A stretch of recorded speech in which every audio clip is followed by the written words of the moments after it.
So does learning typography in design school is important or not? It's a very basic question, but just to try.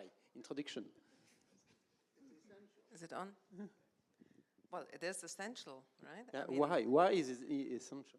well, with typography is a cornerstone of graphic design, of design in general. And so the more a designer understands how to use type, the history, but really the workings of inside, outside of type and typography, kind of the better or the more attractive it's possible, solutions can be. What about the rules? You know, we always speak about the rules.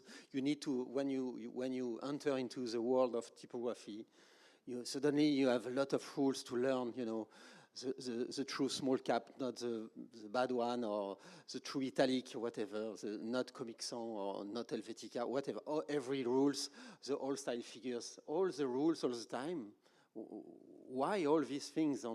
Do we need them? There is no rules. The rules are not laws. People think they're laws. What they are is the distillation of experience over time by people, of what will work best, and will help you learn things a lot more quickly. But it doesn't mean that they are what you should do all the time, because some situations, they're not appropriate, either because they're new situations that have not been thought of in the past, or because they're totally different situations. A lot of rules are intended for book work. We haven't seen any book work in this presentation, in this day. We've seen graphic design, we've seen editorial design, packaging, big type, but not the small nitty-gritty type.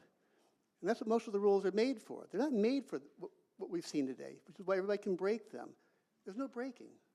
You're not doing anything transgressive. You're just expressing yourself.